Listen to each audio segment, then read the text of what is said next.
آپ کو ایک ملکہ کا واقعہ بتاتے ہیں کہ اللہ تعالیٰ سے ان کو کس قدر محبت تھی۔ اس کا نام حضرت آسیہ رضی اللہ تعالیٰ عنہا تھا۔ وقت کے بادشاہ فرعون کی بیوی تھی۔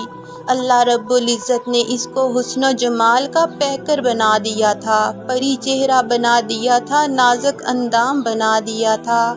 اس لیے فرعون اس سے عشق کرتا تھا اور اس کے نخرے اٹھاتا تھا۔ ہر قسم کی سہولت اور آسائش موجود تھی، جو چاہتی تھی کپڑے پہنتی تھی، جیسے چاہتی تھی گھر کو سجاتی تھی، جیسے چاہتی تھی آسائش کا کھانا کھاتی تھی۔ بیسیوں نوکرانیاں اس کی خدمت میں ہر وقت موجود رہتیں۔ جب وہ آنکھ اٹھا کر دیکھتی تو نوکرانیاں بھاگ پڑتیں، کوئی کام نہیں کرتی تھی، سارا دن شاہی محل میں حکم چلاتی رہتی تھی، غرض ہر لحاظ سے آسودگی کی زندگی گزار رہی تھی۔ اتنے میں پتہ چلا کہ اللہ نے ایک نیک بندے کو اپنا پیغمبر بنا کر بھیجا ہے۔ انہوں نے بندوں کو ایک اللہ کی طرف بلایا ہے۔ ان کی یہ توحید والی بات اس کے کانوں تک پہنچی اور دل میں اترتی چلی گئی۔ ان کے دل نے گواہی دی کہ باتیں تو حضرت موسیٰ علیہ السلام کی سچی ہیں، مگر میرا خاوند فرعون تو خود خدائی کا دعویٰ کرتا ہے۔ کئی دن اسی سوچ و بچار میں گزر گئے کہ اب میں کیا کروں۔ دل نے گواہی دی کہ پروردگار تو اللہ ہے، پروردگار تو ہی وہی ہے جو زندگی بھی دیتا ہے اور موت بھی، جبکہ میرا خاوند تو میری منت سماجت میں لگا رہتا ہے اور میری خوشنودی چاہتا ہے۔ بھلا یہ کیسے خدا ہو سکتا ہے؟ مگر چونکہ عورت تھی اس لیے دوسری طرف خوف بھی آتا تھا کہ اگر میں نے کوئی بات کی تو میری یہ سب سہولتیں چھین جائیں گی اور مجھ پر مصیبتیں پڑ جائیں گی۔ لیکن دل میں گواہی تھی، آسیہ یہ دنیا کی آسائشیں تھوڑی ہیں، یہ سب عارضی باتیں ہیں، آخرت کی آسائشیں اصل چیز ہے۔ حضرت موسیٰ علیہ السلام جو پیغام لے کر آئے ہیں وہی باتیں سچی ہیں۔ چنانچہ چوری چھپے اللہ رب العزت پر ایمان لے آئیں اور حضرت موسیٰ علیہ السلام کو بھی اپنے ایمان کے بارے میں بتلا دیا۔ اب دل میں اللہ کی محبت آ گئی، سوچ کا انداز بدل گیا۔ اب رہتی تو فرعون کے پاس تھی مگر دل فرعون سے دور ہو گیا، فرعون سے نفرت ہونے لگ گئی۔ محل میں رہتی تھی مگر دل میں ایمان رچ بس چکا تھا۔ فرعون کو شروع میں تو پتہ نہ چلا، بالآخر ایک وقت ایسا آیا کہ فرعون کو ان کی باتوں کے انداز سے پتہ چل گیا، کیونکہ جب فرعون حضرت موسیٰ علیہ السلام کی باتیں کرتا تھا تو یہ بڑے غور سے سنتی تھیں، جب وہ اللہ تعالیٰ کی باتیں کرتا تھا اس وقت ان کے تاثرات بدل جاتے تھے۔ جب فرعون ان کے سامنے اللہ کا نام لیتا تھا تو وہ بھڑک اٹھتی اور اللہ تعالیٰ کی محبت کا سمندر دل میں ٹھاٹھیں مارنے لگتا۔ چنانچہ فرعون پر بات کھل گئی کہ میری بیوی تو حضرت موسیٰ علیہ السلام پر ایمان لا چکی ہے۔ اس نے بڑا سمجھایا کہ تو ایسا نہ کر، میں تجھ سے پیار کرتا ہوں اور تجھے ہر قسم کی سہولت حاصل ہے۔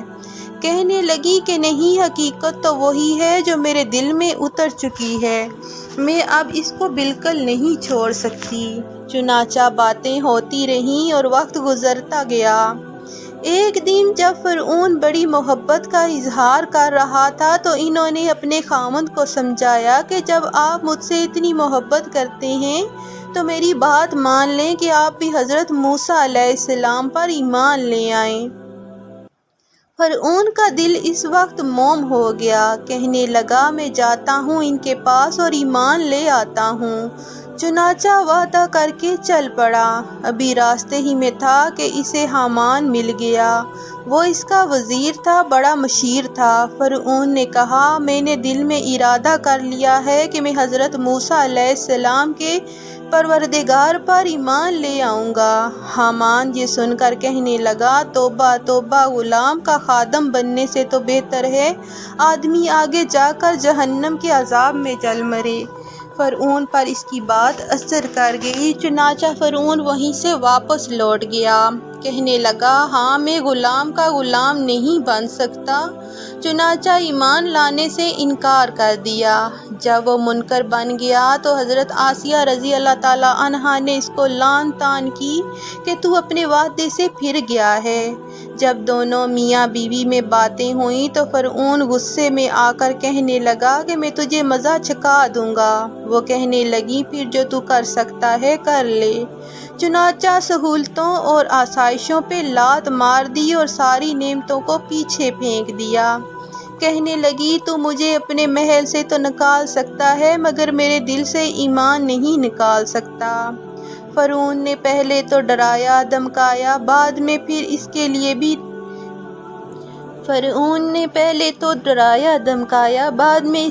بھی ناک کا مسئلہ بن گیا۔ کہنے لگا میں تجھے عذاب دوں گا۔ کہنے لگی تو جو کر سکتا ہے کر لے، میں تیرا عذاب سہنے کے لیے تیار ہوں۔ چنانچہ اس نے لوگوں کو بلوایا۔ وقت کی ملکہ پری چہرہ اور نازک بدن کو گھسیٹ کر فرش کے اوپر لٹا دیا۔ کہاں گئیں وہ نعمتیں، کہاں گئے وہ محلات، کہاں گئے وہ نرم بستر، کہاں گئیں وہ ہزاروں باندیاں جو ان کے اشارے کے پیچھے بھاگتی پھرتی تھیں۔ آج یہ اکیلی اللہ کی بندی فرش کے اوپر گھسیٹی جا رہی تھی۔